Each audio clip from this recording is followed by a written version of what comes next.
Okay, so I feel like it was about time that we cover some Doctor Strange on our channel because we never cover Doctor Strange.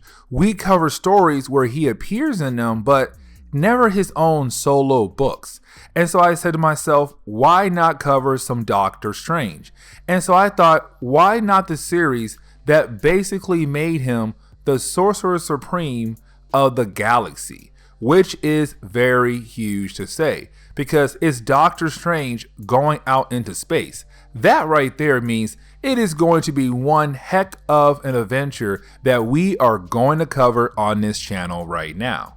And so we do pick up with Doctor Strange right now fighting against some kind of demon or some kind of creature. Now, this creature is not going to reappear ever again in Marvel Comics. Matter of fact, this creature, it is its first appearance and last appearance ever in Marvel Comics. And so with that being said, it's just a way to show us that Doctor Strange is still one of the best sorcerers on the planet Earth. Because when he's fighting against this demon or creature, at first it does seem like this creature is about to win. But Doctor Strange, he knows that there is no way he is going to lose this battle to this demon. And so that's when he shows us that he was just waiting for the right time to get rid of this demon, which he does just like that. And so with that, once the demon is defeated, you do have him go back over to the Earth dimension and he seals up the gateway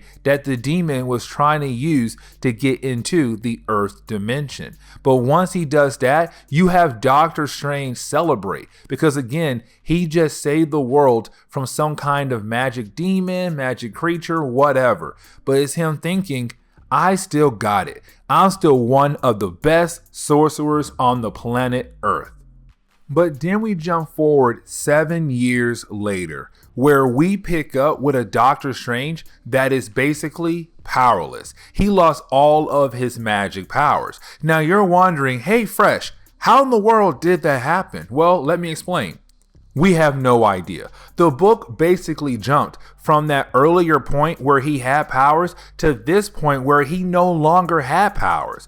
Now, of course, you do have Doctor Strange try to explain what could have possibly happened. And he says that there is a possibility that he had used all of the magic he had in his body, or the fact that he possibly used all the magic on the planet Earth. And so with them using all the magic around him, there is no more magic for him to use.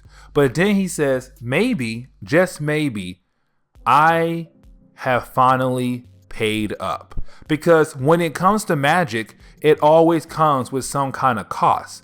And so when he used magic, the cost just kept building up and up. And so to Doctor Strange, he's saying maybe because I used magic for so many years, the cost finally caught up to me. And now I can no longer use magic. Now, it wasn't like one day he just woke up and all his powers were gone. Instead, it was a slow digress in his magic abilities. Because at first, he was at full power. As days went on, piece by piece, his magic abilities went away. And so it's him right now feeling like he's back to his original state. Somebody who does not know how to use magic and could possibly affect his life down the road.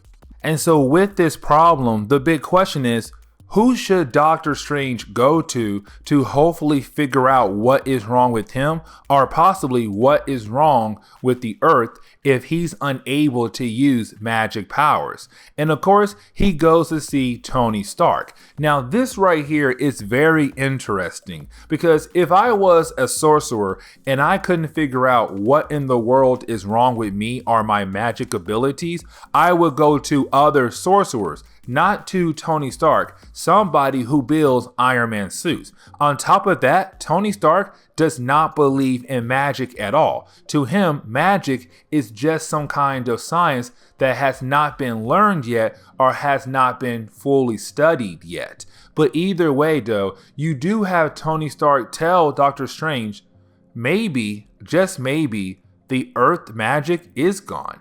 Maybe your magic is gone. But you have to remember one thing. We are just the planet Earth. And so you did have Tony Stark remind Doctor Strange about a time where he did lose his magic abilities, but what he did was he found some different magic artifacts as a way to repower him back up again. And so with that, you have Tony Stark say, why not just go out in space? Go to different planets. Those planets also have magic powers. Maybe they have artifacts that could just power you back up again, power the Earth back up again with magic. But you have to go out into space to hopefully learn about their magic, to see if their magic will work the same on you, so that you can bring that magic back to Earth and finally be Doctor Strange all over again. And so it's Tony Stark saying, dude, just go into space.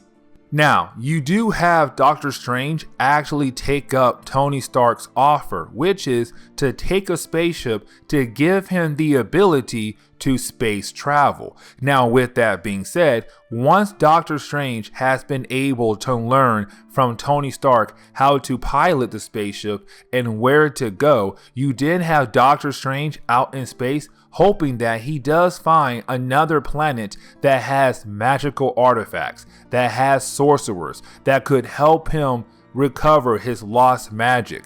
But while he's out there traveling, he does head to his first planet. Now, this planet was actually chosen by Tony Stark, and this planet is actually in the Shi'ar Empire. Now, the reason why Tony Stark had chose that planet is because Tony claims that he has went there before, and the people there are nice and should be nice enough to hopefully help out Doctor Strange.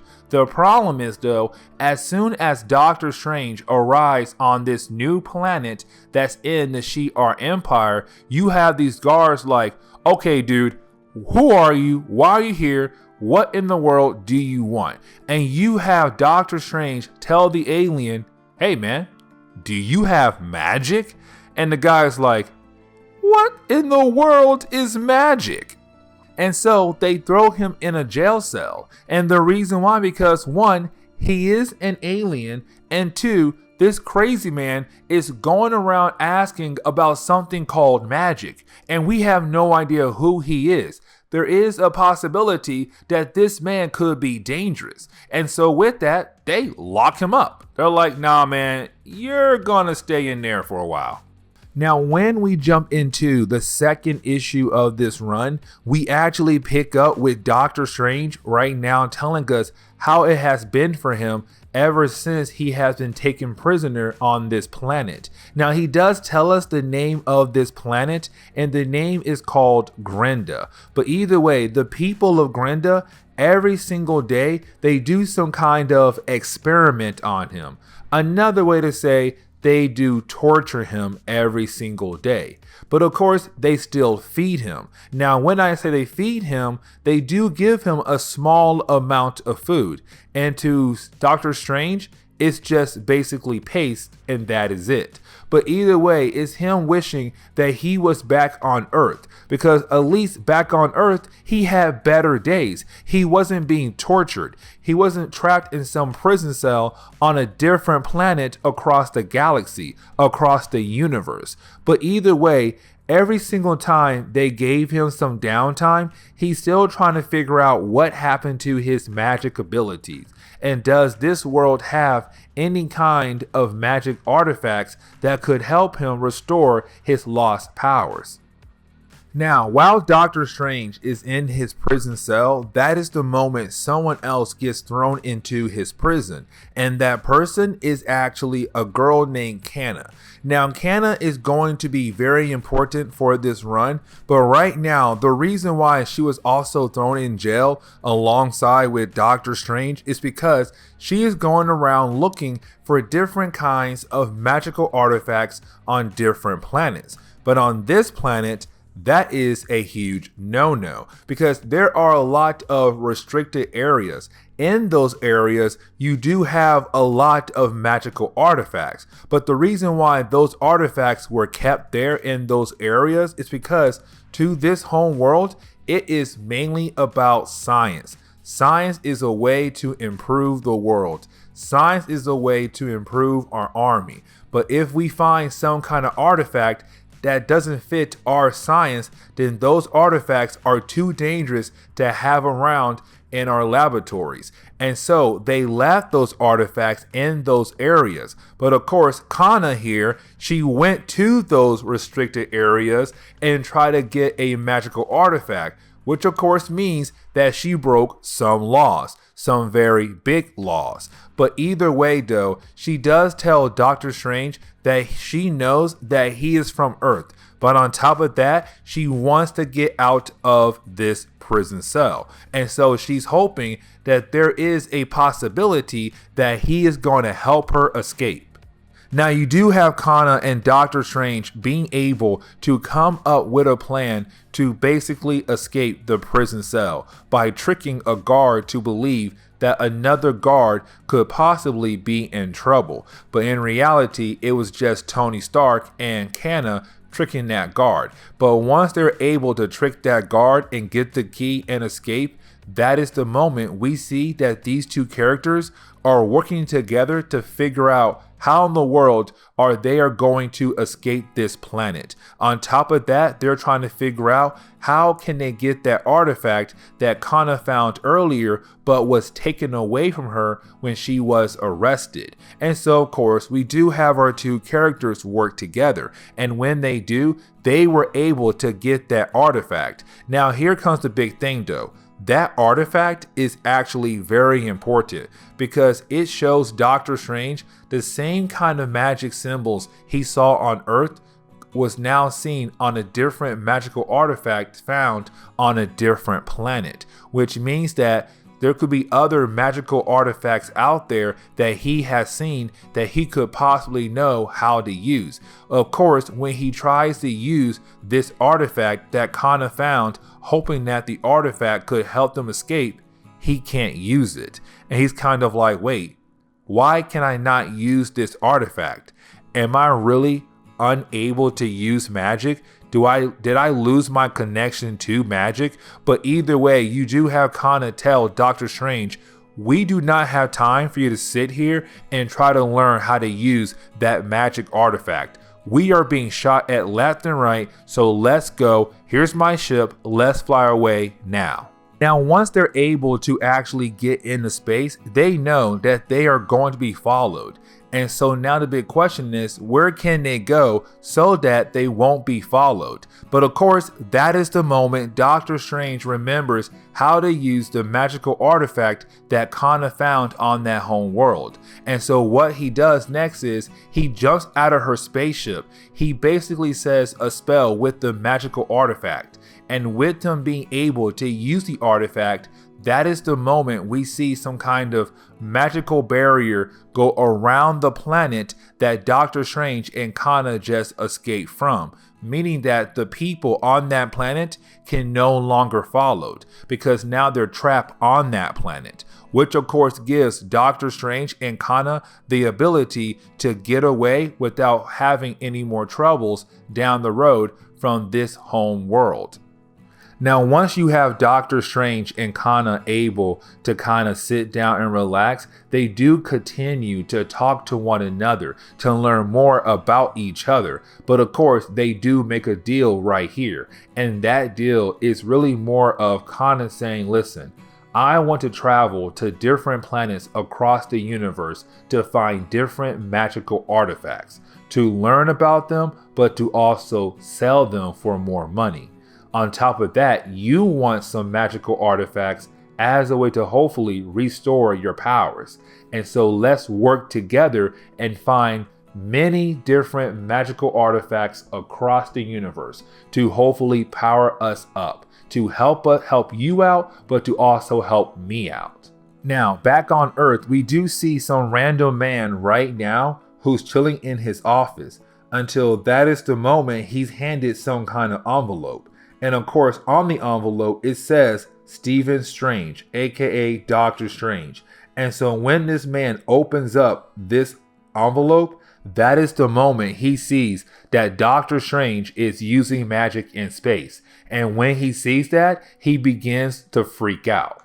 Now, when we jump into the third issue of this run, we actually pick up with Doctor Strange and Canna right now just traveling across the universe, trying to find different magical artifacts that could help her, but to also help him as well. But as they're traveling across the universe, it's kind of like, hey, these guys are like the new dynamic duo of magical artifact hunters. They're just going around and finding all these different magical artifacts, and honestly, they're not running into any kinds of problems at all until one particular planet, and that planet's name is Tarnax 2. Yes, Tarnax 2.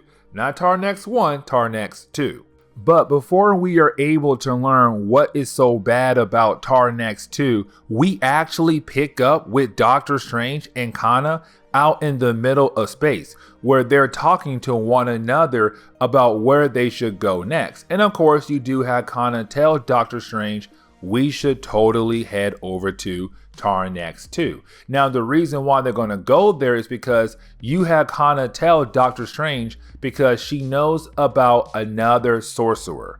And this sorcerer is an uncle to one of her many ex-boyfriends. And that is why they should go over there. And of course, you do have Doctor Strange kind of like, okay, listen, if you know a sorcerer, then let's go ahead and head over to Tarnax 2.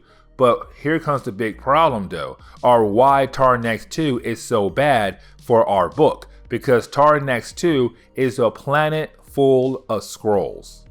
And the reason why Doctor Strange is freaking out and the reason why it's so bad to go to Tarnax 2, a planet full of Skrulls, is because Doctor Strange has been around for a very, very long time in Marvel Comics. Him and the Avengers and any other team that he has been part of has fought against the Skrulls multiple times. And the Skrulls are usually known as being a race of bad people. And they're always at war against the Kree.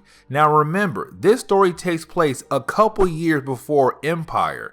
And so with that being said, the Kree and the Skrulls are still at war. But when Doctor Strange and Canna arrive to Tarnax 2, everything seems peaceful at first.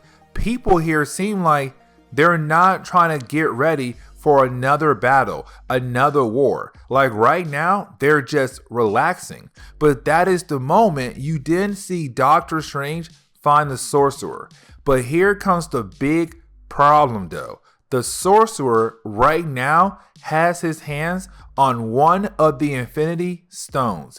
Of course, he has the, drum roll please, the Time Stone. And that right there is very huge because now it's like, wait, when did the Time Stone come back? Because at this point in Marvel Comics, the stones, all of them, had disappeared from Marvel Comics. They were not around. But here comes this book and bam, the Time Stone is back just like that. And so with the Time Stone being back, is Doctor Strange wondering what in the world is going on.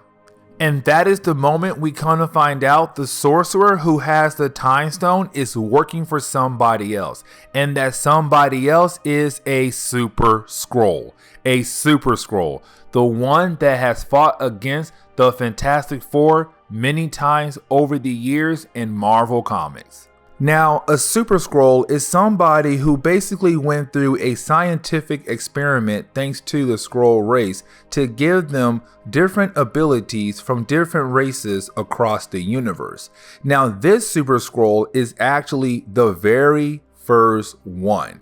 The one that fought against the Fantastic Four back in Fantastic Four number 18 back in the 1960s. Now with that being said, of course, that means that this Super-Skrull has all the abilities of the Fantastic Four.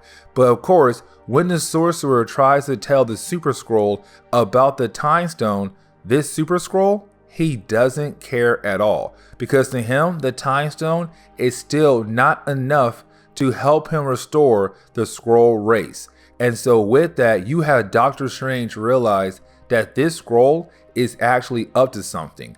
But either way, they cannot leave the Time Stone in his possession. And so, of course, it's Doctor Strange asking Canna to help him out to get the Time Stone back away from the Super-Skrull. Because if he doesn't, the Time Stone in his hand could cause more problems for the universe down the road. And so, of course, it does lead into a battle between Doctor Strange and the Super-Skrull. Now, this battle is kind of cool because it's Doctor Strange having to be very creative. Even though he does have Canna's help, he still has to be very creative. And the reason why, because remember, he does not have any powers at all. And any magic he's using right now comes from different artifacts that him and Canna have found across the universe. And so right now, he must use those artifacts as a way to actually defeat the Super-Skrull. Now, luckily for Doctor Strange, he does get his hands on the Time Stone. And because Doctor Strange knows how to use the Time Stone, because hey, he has been around for so long in Marvel Comics, and he has used the Time Stone in the past, that he knows how to use it as a way to actually help him defeat the Super-Skrull. But once he was able to actually defeat the Super-Skrull, almost said stupid scroll, the Super-Skrull, you did have Doctor Strange and Canna grab the stone and leave the planet before the Super-Skrull could possibly attack them or possibly kill them. Now, of course, once you have Doctor Strange and Canna back in space, traveling to a new planet, of course, Canna wants the Time Stone. Matter of fact, earlier, I forgot to mention this, Doctor Strange did promise Canna that he would hand over the Time Stone once they got it. But of course, he knows that the Time Stone is too dangerous to have in some regular person hands. And so what he does next is he uses a different magical artifact as a way to make her forget about their adventures on Tarnax 2, but also the Time Stone. And so after he uses that artifact and she comes back too, she's all like, hey, what's in that box? And he lies to her. So of course, she does not know it is the Time Stone. But of course, they do head on to their next mission.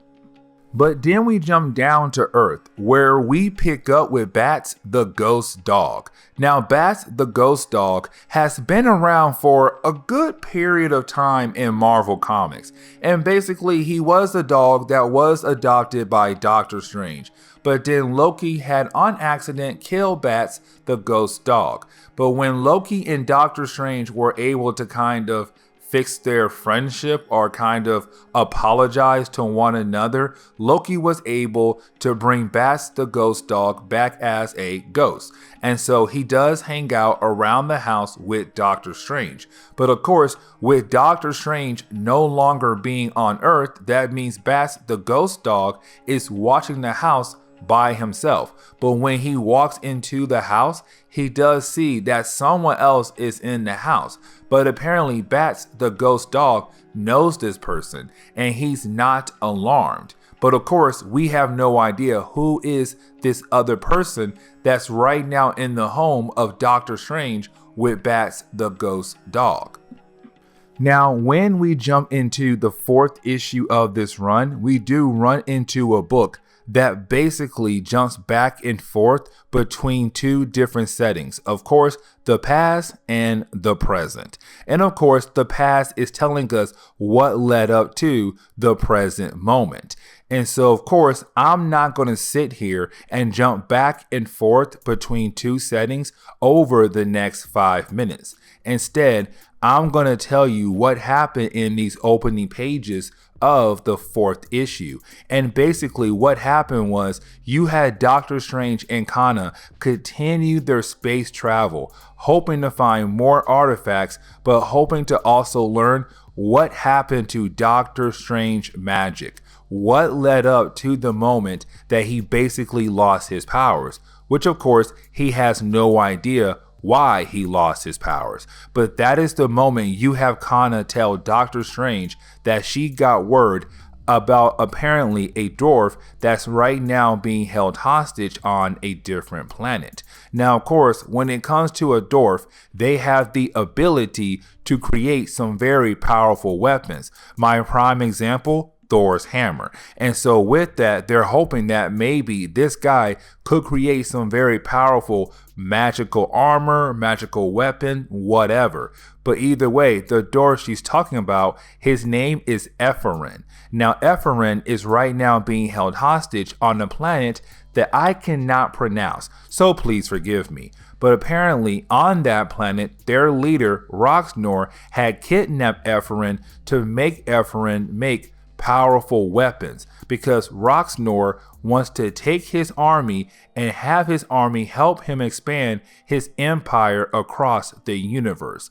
And so right now it's Doctor Strange and Canna going to that planet to really save Epherin. Now, of course, in the present moment, they were able to save him, but of course, when they try to escape, all their ways to escape gets cut off. And so it does seem like Roxnor is about to be able to take them all back in and basically make them hostages and make them as slaves and do different tasks for him to help him build his empire. Now, when it does seem like maybe they're all about to be captured, that is the moment you really see Doctor Strange bringing in something that we have not seen so far in this video. Of course, the cloak of levitation. And the cloak of levitation has always had close ties to Doctor Strange, but this is him using it as a way to help him fight against Roxnor. Now, here comes the big problem though, because if Doctor Strange did not use the cloak of levitation, him, Canna, and Epherin, they could have escaped. But of course, he went back to fight against Roxnor to get revenge for the people who are right now being held as slaves by Roxnor. But of course, Roxnor still shows that he's way more powerful than Doctor Strange, because again, Doctor Strange does not have his powers all the way back yet. But either way, with their battle getting very intense and Doctor Strange is losing, you have Canna use another magical artifact as a way to teleport Doctor Strange and Epherin away to save their lives. But of course, she was unable to teleport herself, and so she was captured by Roxnor. Now, after Doctor Strange and Epherin have been teleported away, and when they arrive to a new location, you have Epherin freak out, because to Epherin, he believes that Doctor Strange is just like Roxnor, because when Doctor Strange, Canna, and Epherin had the ability to escape and get away from Roxnor, Doctor Strange went back to fight against Roxnor, and that was the wrong move to Epherin. They should have just escaped, but to Epherin, it seems like Doctor Strange is just like Roxnor, full of rage. Now, you do have Doctor Strange try to plead to Epherin and say, no, I'm not like him. I'm somebody who was just trying to make a difference on that planet. But either way, now my friend has been captured and I need to find a way to save her. But of course, I have no magic powers. And that is the moment you have Epherin say, you don't need magic to beat them. On top of that, you have been going around gathering different kinds of artifacts that were made by other people who put magic in those artifacts. But here's your big question for you. Why haven't you made weapons of your own with magic inside of it? Instead, going around trying to find different artifacts, why not make your own kind of artifacts, your own weapons that have magic inside of it? And luckily for you, I'm a great teacher who can teach you that. But of course, we have to hurry so you can save your friend. But getting back over to Roxnor, we see right now Roxnor is forcing Canna to work on something big, work on something special. And that special something is a weapon that could technically wipe out an entire planet. And his goal, his next target is, of course, Earth. He is going to blow up the Earth next. Now, when we jump into the 5th issue of this run and the final issue we're going to cover in this video, we do pick up with Doctor Strange making his own armor, making his own weapon. It's him realizing what Ephraim said is right. Why in the world have I been traveling across the universe to find different weapons, different armors that were made by different people in the past when I can really make my own kind of weapons, my own kind of armors? And with that being said, with him having Ephraim, somebody who could literally teach him how to make all these different powerful things, is Doctor Strange about to get a huge upgrade, a really good upgrade on top of that. But either way though, that is the moment he does get a message from Canna, because Canna is trying to warn Doctor Strange about what Roxnor is about to do next, which of course is to attack the Earth. And so with Doctor Strange getting that message, that means he needs to make something powerful. He needs to make something that will fit perfectly with his skill set. And so he does make a sword.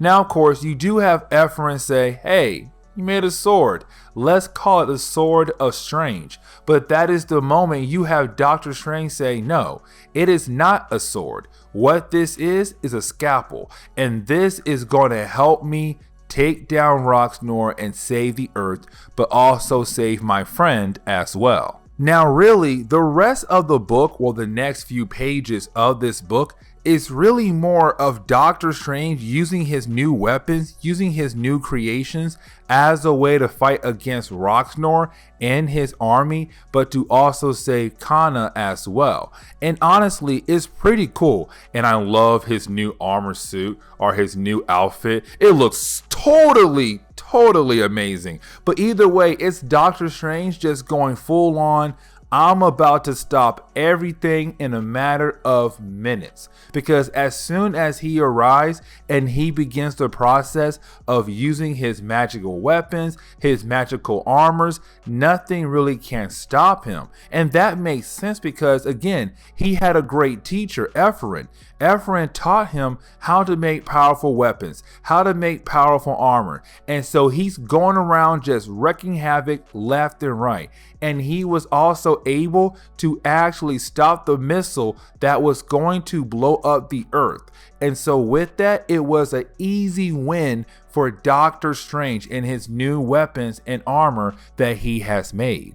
Now, before we are able to actually wrap up this story, we actually pick up with Doctor Strange thinking about how great it is to have magic back in his grasp once again. But here comes the big problem though. He still wants to know what happened to the magic power he had back on Earth. It just disappeared just like that. And so it's him saying, I need to go back to Earth to figure out what happened to my magical powers, because honestly, I need that. It helps me fight against big threats across the universe. But of course, it's also Doctor Strange saying it's kind of weird that he does not remember almost anything that led up to that day he realized that he had lost his magical powers.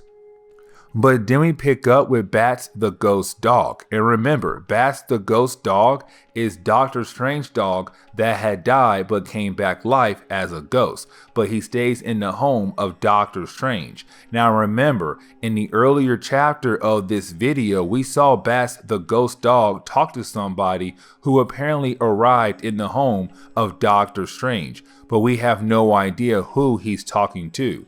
Well, we come to find out, it's Doctor Strange. And apparently there are two Doctor Strange right now in the universe running around. And the question is right now, why is there two of them and which one is the real one? And so with that being said, this is where we are going to end today's comic book video. So please leave me a like down below and subscribe. Also, if you have any suggestions on books I should read, well, please let me know in the comments below, because you never know, your suggestion could be a future video down the road. But guys, I'll see y'all next time. Later.